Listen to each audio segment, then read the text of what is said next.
Morning, people. Seasiders TV, back at it again. If you haven't seen the Gavin Brunton interview yesterday, go ahead and take a look at that. Basically says that the best person to talk to is Ben Edwards. So it was actually Ben who got in contact with me. We thank Ben for his time. He's going to come on today and he's going to talk a little bit about the process of how this vote's come together. I've got a few questions that I'm going to ask. Ben's going to answer them, and then I guess Ben will just finish off the video just by explaining or clearing up a few points that may have caused any confusion. So without any further ado, let's get him in. Hey up, Ben. Hey up, how you doing? All right, mate. How are you? How's uni going? Yeah, it's not bad. Yeah, it's not bad. It's taken a while to settle in. Very different in Manchester to Brid, as you can imagine, but Yeah, not enjoying it.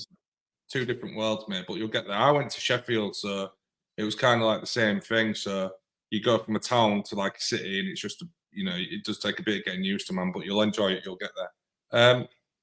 So, yeah, this is the third and final video Seasiders TV will be doing on this badge situation. I think after today, everything will be cleared up, and that's kind of the reason we're getting this done. The first question I've got for Ben is a real simple one. The badge that we're both wearing today, which we find on all the clothing, on the team kits, mainly used around the stadium. Will this badge be eligible in the vote or not? In short, no. The reason for that being that it needs to be something you can use sort of on social media, on marketing platforms, on commercial opportunities. So I think what a lot of people don't realise is at the minute, we sort of have 2 club badges in circulation, which is a problem because how can you sort of create an identity if you've got 2 badges? And that's been the case for sort of a number of years. So we got this one, not this one. I've done the same as you. And then we got the red one, which you'll see on the voting, the red circle with sort of this inside it. So that's used on social media. So of the 2 sort of existing badges that we currently have, we wanted to pick one, and we chose to use the red one because that one, like I say, will be more suitable to be used for commercial opportunities, social media opportunities. Yeah. So for me, my opinion on that, it's not really an opinion. It's more of an observation. Would be that although there is 2 badges there that is in circulation, I think it'd be fair to say that the one that currently, I've done it again, man. The one that we're currently wearing is, I would say, the predominant one, and has been for maybe a couple of decades. I mean, me and Gavin were talking about it and yesterday, which I'm sure you've seen. And yeah, the flow of our conversation basically was that the badge that obviously on these area tops and all the rest of it for maybe 20, 25 years or whatever it is, I'm not going to get into the specifics, as being the predominant badge, and maybe the one you're referring to. Tell us a bit more about it. How long has it been around, Ben? Not sure 100%. I just know that. So I took over the media side of the club about 3 years ago now. It's just coming 3 years in December. It'll be. So that's the one. I agree with you that this badge is the one that gets predominantly used. Well, is only used on clothing and that sort of things. However, if you look online, predominantly it is the red one. So there's an argument for both. Which one is the one predominantly used? But yeah, to answer that question, I don't really know where it came from, but I do know that if you look on our social media accounts, that's the one used as our profile pictures. If you look on, for example, the Hull Veterans League, to look at the Bridlington Town veterans and league table and the fixtures and the results, that is the badge used. If you look at other teams, social media accounts when they're promoting games against us, you tend to go for the red badge. So online, I would say it's the red one, and then anything away from online, yeah, I would say it's the one on the clothing that gets used. Can you further iterate on why the circle one is more commercially an attractive prospect? What is it about it that makes it such? I think it's just more modernized. I think if you look at this one, it is, most people will admit that even the ones that want to keep it would probably say it's quite tacky, it's quite old fashioned, it's quite outdated. I think the circle shape as well is quite key for profile pictures on, on Twitter, Facebook, Instagram, whatever. It fits a lot nicer than the current one does. So yeah, I'd say that's the main one, really, the profile pictures.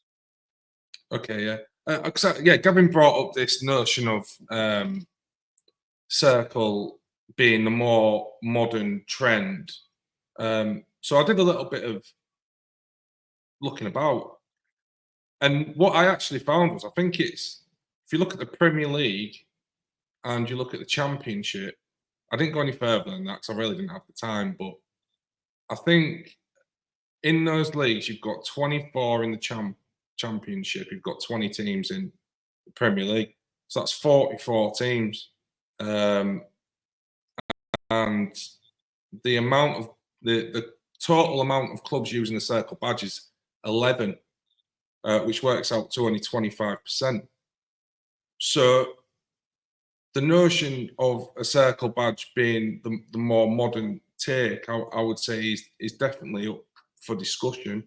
However, I do see and agree with that social media being such a big platform and driver for people coming through the gates and stuff. That is not only the more attractive option, probably I wouldn't say easier option. It just can be used so universally across online platforms.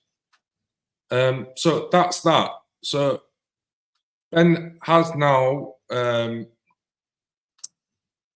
confirmed that this may be the last season, because we will be moving to the new badge on all kits and training wear and etc. Ben? That's the plan at the moment, yes. If we can get everything finalised it'd be to start next season. I think we'd be keeping this for the Okay. remainder of the season because obviously we've got all the kits sorted, Yeah. whatever. So I believe the plan is, if all the deadlines are met and whatever, then it would be for the start of next season. Is there any plans in the pipeline for, say, heritage kits to be made available to purchase online and in the megastore for those people that do want to continue purchasing their clothing and whatever they decide to purchase with the current badge? Is there any plans for that? It's not something I've heard being discussed. It's probably not necessarily falls under something that I would cover, being like the media manager.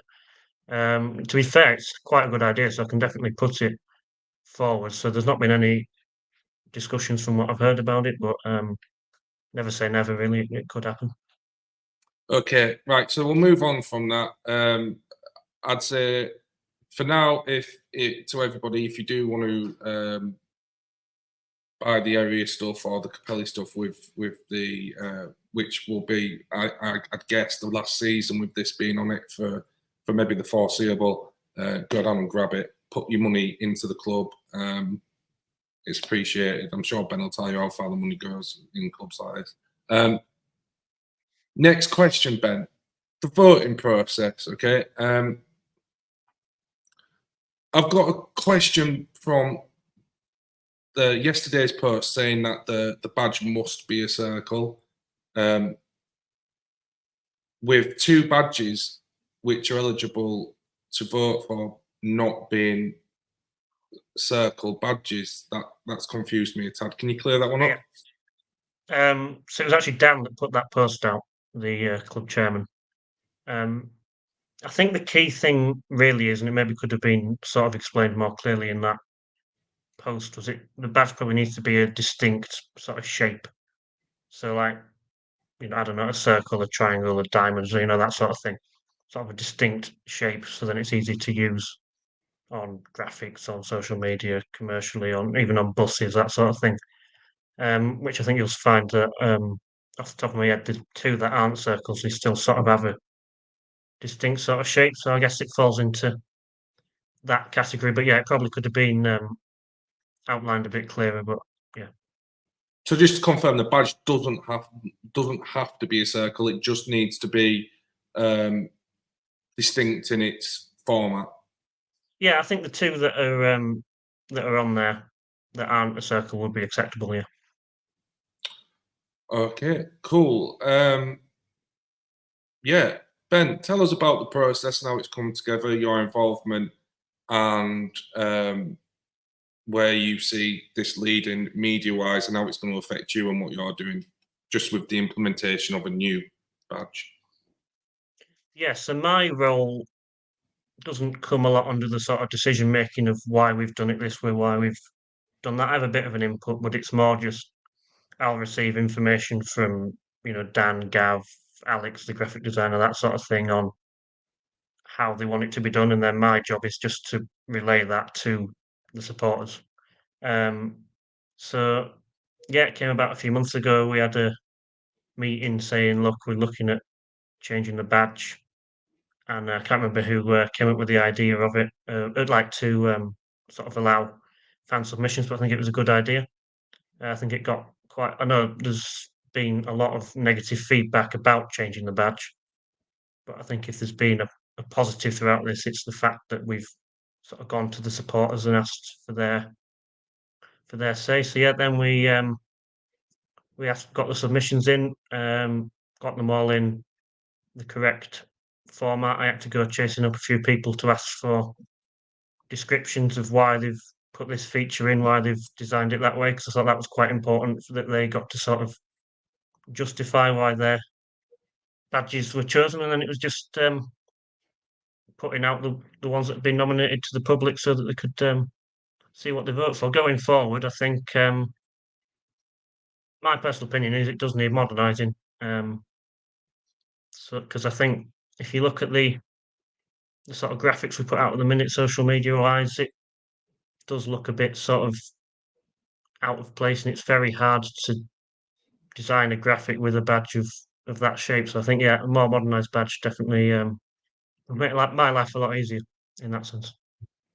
Yeah, I've been very open with everyone that watches these, saying that when it comes to me going down and voting, I'll be voting for a modernised badge. But final question, and then we'll leave it here, Ben. And this probably wouldn't come down to you, but it'd be probably like I don't know if you've got an internal relations or yeah, but I'll ask you anyway. What do you think the club will say to um, the people that are quite adamantly against this change? I think the message would probably be we understand the frustrations and the reasons behind the frustrations. We understand how important the club history is and what that badge means to supporters, new and old.